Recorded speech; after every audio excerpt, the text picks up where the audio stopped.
지금은 잘 볼 수 없지만 전에는 거리마다 골목마다 이 게임이 있었습니다. 두더지 게임. 우리 모두는 두더지 게임에 대한 추억이 있습니다. 저게 쉬워 보이지만은 얼마나 어려운지 해본 사람은 다 압니다. 두더지가 튀어오르면 망치를 가지고 칩니다. 하나를 들어가게 하면 그 다음에 또 올라옵니다. 열심히 하다 보면 결국은 지칩니다. 어떻게 그렇게 끝까지 머리를 띄우매는지요. 그래서 이 두더지 게임은 해본 사람은 쉽게 보이지만 참 어려운 게임이라고 하는 것을 다 실감하고 있습니다. 어떤 의미에서 우리의 욕심과 고집, 우리의 교만, 우리의 인간적인 생각은 마치 두더지 게임의 두더지처럼 늘 머리를 듭니다. 그래서 필요한 것이 바로 하나님이 우리에게 주시는 시련의 망치입니다. 이 망치는 우리를 아주 겸손하게 해줍니다. 늘 하나님이 사랑하는 백성들을 위하여 이 시련의 망치를 준비하고 계십니다. 다윗은 일생 동안 이 시련의 망치 가운데 많은 고통을 당했습니다. 그가 왕이 되기 전에는 사울이라고 하는 망치를 통해서 그를 겸손하게 만들었습니다. 그리고 하나님만 바라보는 그런 사람으로 만들었습니다.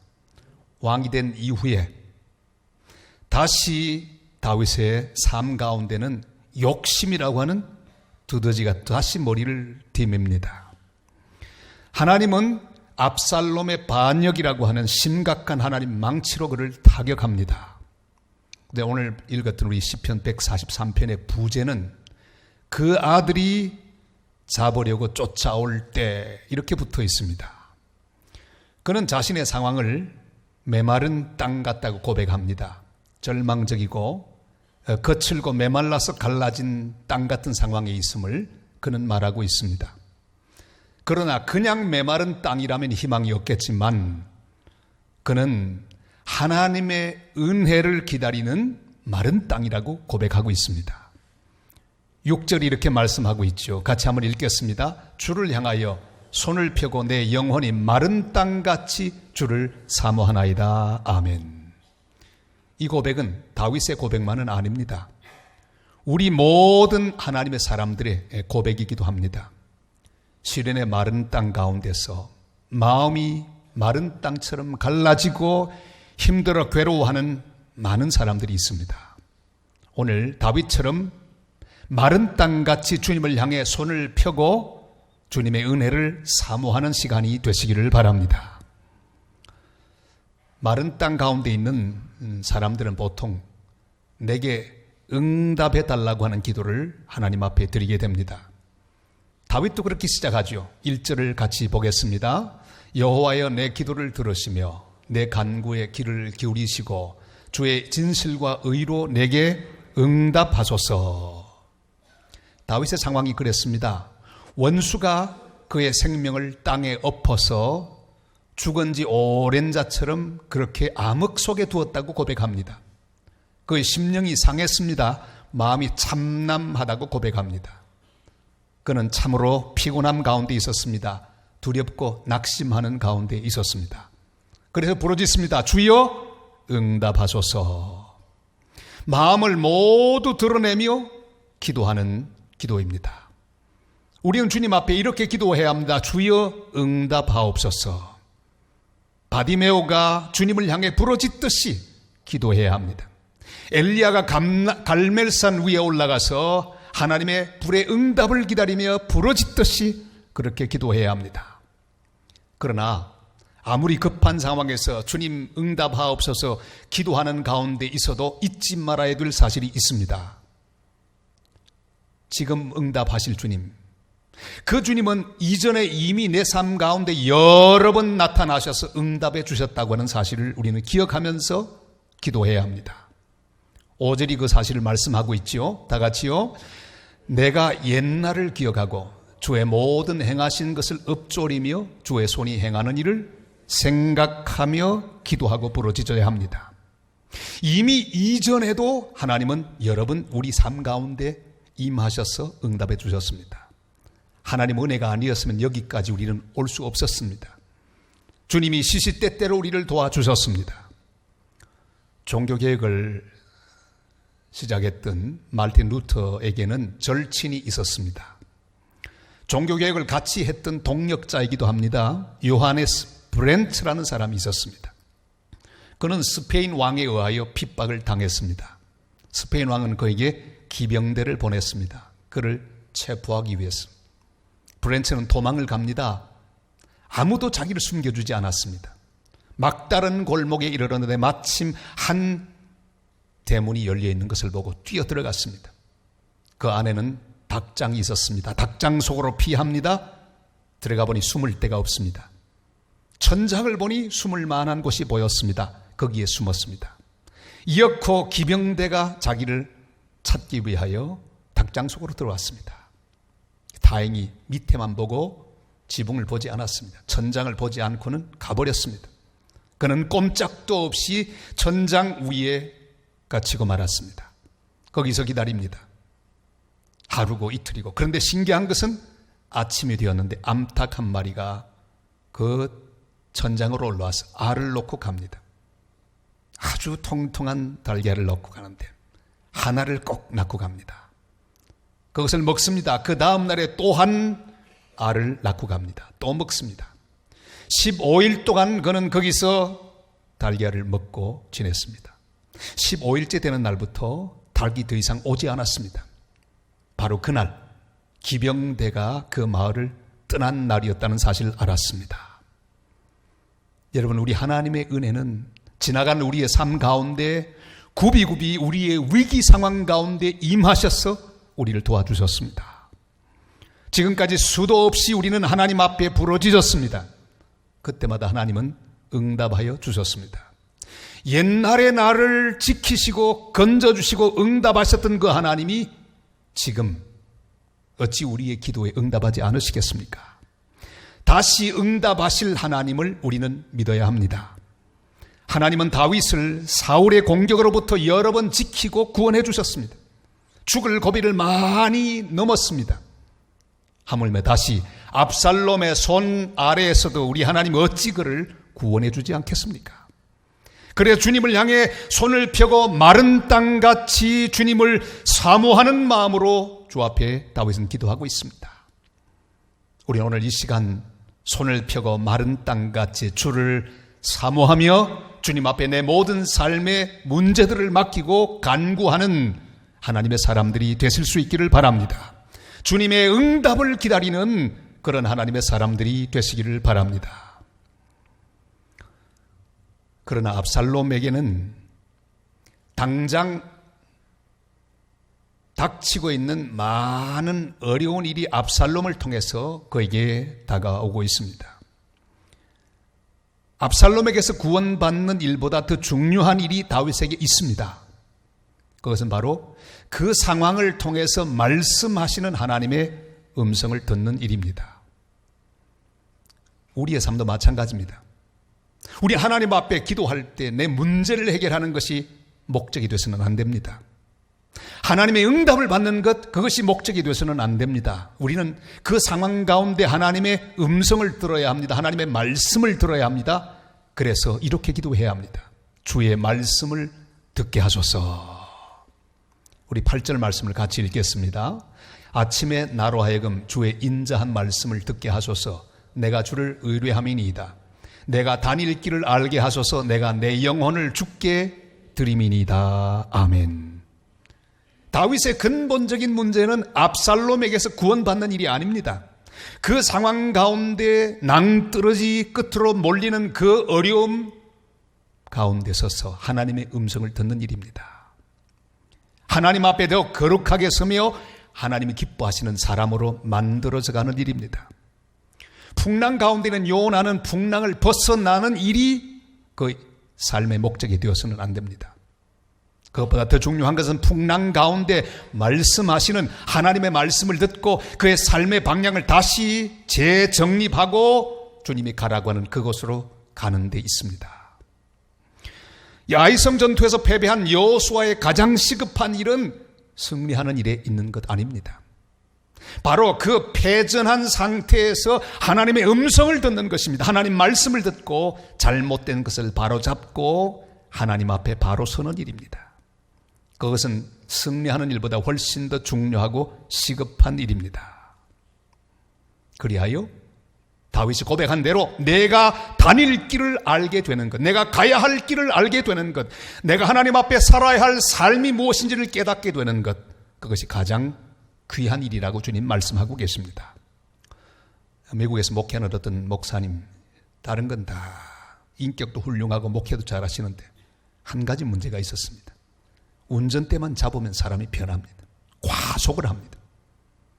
신호 같은 것도 잘 지키지 않습니다. 어느 날 급한 일이 생겼습니다. 밤늦게 차를 몰고 나갔습니다. 역시 자기 습관대로 과속을 합니다. 빨간불이 돼도 막 지나갑니다.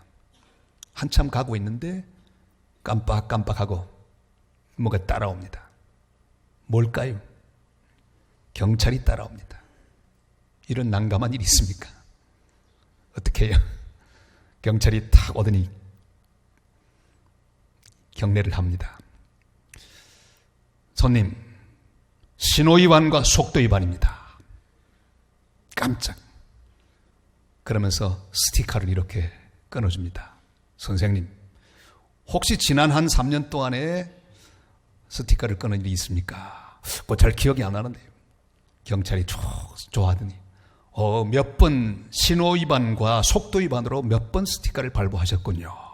혹시 직업이 뭡니까? 예, 목사입니다. 목사님은 다른 사람 변화하게 하려고 여 주일마다 말씀하시는데 오늘 저는 목사님이 운전 습관을 바뀌도록 하기 위해서 스티커를 발부하겠습니다. 경찰이 따라오고 스티커를 발부하는 이유는 잘못된 운전 습관을 고치기 위함입니다. 그는 그날 그 스티커를 받고 결심을 했습니다. 내가 다시는 속도 위반하지 않으리라. 여러분, 다윗의 인생에 압살롬이 따라오는 이유가 무엇입니까? 이유가 있습니다. 다윗을 향해 하나님의 말씀하기 위함입니다. 그를 완전히 변화시키기 위함입니다. 지금 나를 따라오는 것이 무엇입니까? 우리 한 사람 한 사람에게는 자기를 향해 막 따라오는 게 있습니다. 어떤 사람에게는 돌이 막 따라옵니다. 위협하며 따라옵니다. 어떤 사람에게는 관계라고 하는 것이 막 따라옵니다. 어떤 사람에게는 이상한 상황이 나를 향해 막 쫓아오고 있습니다. 여러분, 어떤 상황에 몰려 있든지 이 위기를 벗어나는 것이 목적이 아닙니다. 따라오는 것은 다 이유가 있습니다. 하나님은 그 상황을 통해 우리에게 말씀하기를 원하십니다. 바로 우리는 하나님의 음성을 들어야 합니다. 우리를 변화시키려는 하나님의 음성, 그 음성을 듣고 주님 앞에 바로 서는 것입니다. 그것이 답입니다. 그래서 우리는 기도해야 합니다. 주의 인자한 말씀을 듣게 하옵소서.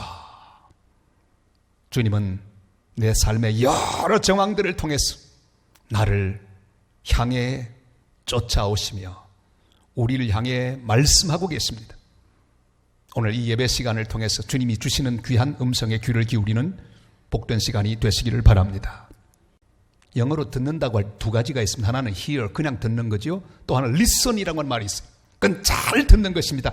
경청하는 것입니다. 우리는 하나님의 말씀을 듣되 그냥 듣는 게 아니라 경청해야 합니다. 내 삶을 주님 앞에 이렇게 펼쳐놓고 주님 어떤 부분을 지적하고 있는지를 잘 묵상하며 듣는 것이 중요합니다. 나를 어려운 상황에서 건져주시고 도와달라는 기도만 하지 말고 주님의 말씀을 잘 듣고 내가 다닐 길을 알게 해달라고 기도하는 복된 성도들이 되시기를 바랍니다. 우리는 마른 땅같이 사모하는 마음으로 하나님 말씀에 귀를 기울이는 삶을 살아야 합니다. 그러나 더 중요한 것은 주의 말씀을 듣고 그 말씀대로 사는 일입니다.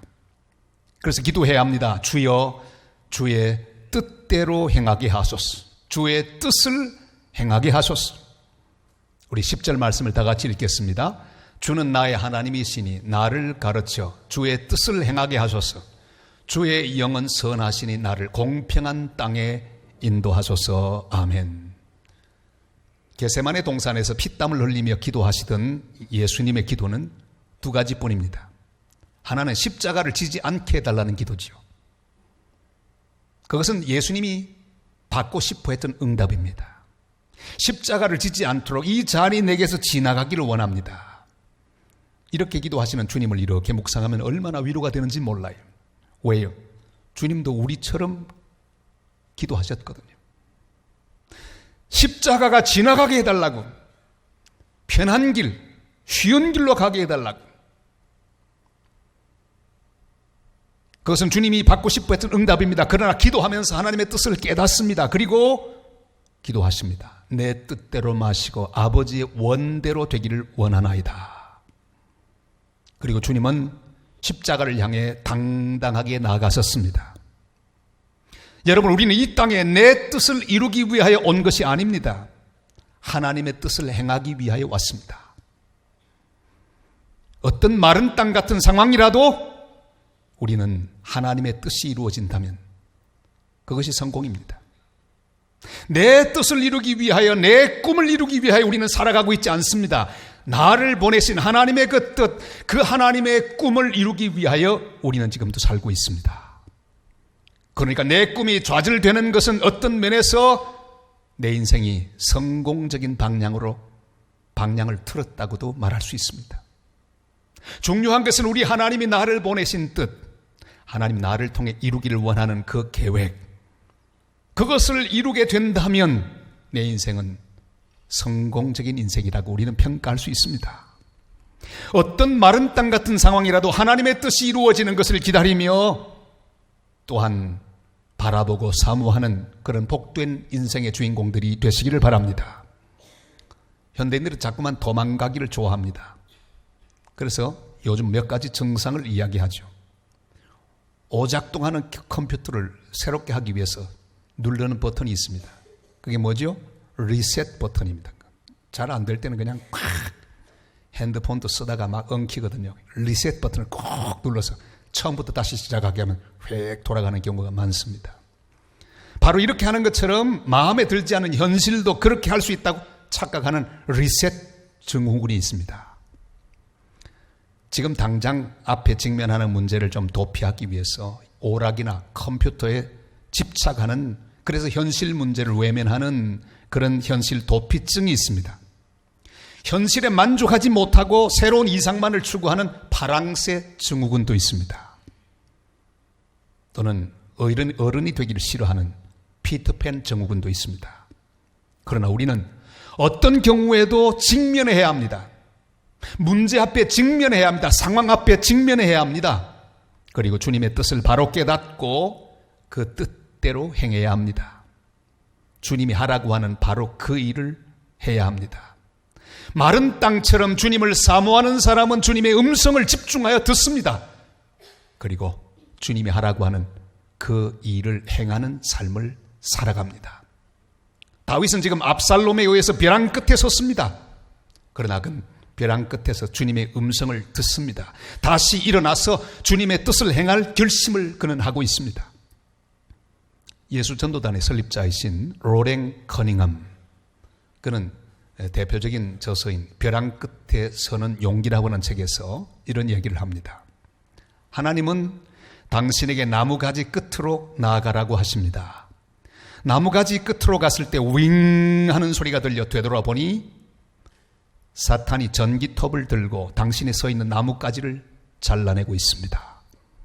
성경이 말하는 믿음은 가지 끝에 서서 톱질하는 사단이 나무와 함께 떨어지는 것을 보는 것입니다. 하지만 당신은 여전히 나뭇가지 위에 선 채로 공중에 있습니다. 그것이 믿음입니다. 나무나 나무가지를 믿는 것이 아니라 하나님의 말씀과 그 말씀을 지키실 분을 믿는 것입니다. 여러분, 지금 전기톱이 돌아가는 소리를 듣고 계신 성도들이 계십니까? 그래서 절망을 느끼고 낙심하며 좌절하는 성도들이 있습니까? 우리 인생은 내가 지금 딛고 있는 나무의 견고함에 달려있지 않습니다. 빽이 든든했어. 전혀 문제가 없다고. 여러분, 내가 딛고 있는 나무의 견고함에 달려있지 않습니다. 사탄이 들고 있는 전기톱의 속도에 달려 있지도 않습니다. 오직 우리를 사랑하시는 하나님의 뜻에 달려 있습니다. 두려워하지 말고 주님이 서 있으라고 하는 그곳에서 주님의 뜻을 행하는, 그래서 하나님께만 영광을 돌리는 하나님의 사람들이 되시기를 바랍니다. 에스더가 그랬습니다. 하만의 흉기에 의해서 이스라엘 민족이 모두 죽게 되었습니다. 사탄은 지금 부지런히 전기톱을 돌리고 있습니다. 에스더와 모든 이스라엘 백성들을 다 떨어뜨리기 위해서. 그러나 그는 그 벼랑 끝에서 하나님의 음성을 듣습니다. 에스더는 죽을 각오를 하고 아하수에로 왕 앞으로 갑니다. 성공할 확률은 제로입니다. 왜요? 왕이 부르지도 않았는데 감히 나가다니 100% 죽는 겁니다.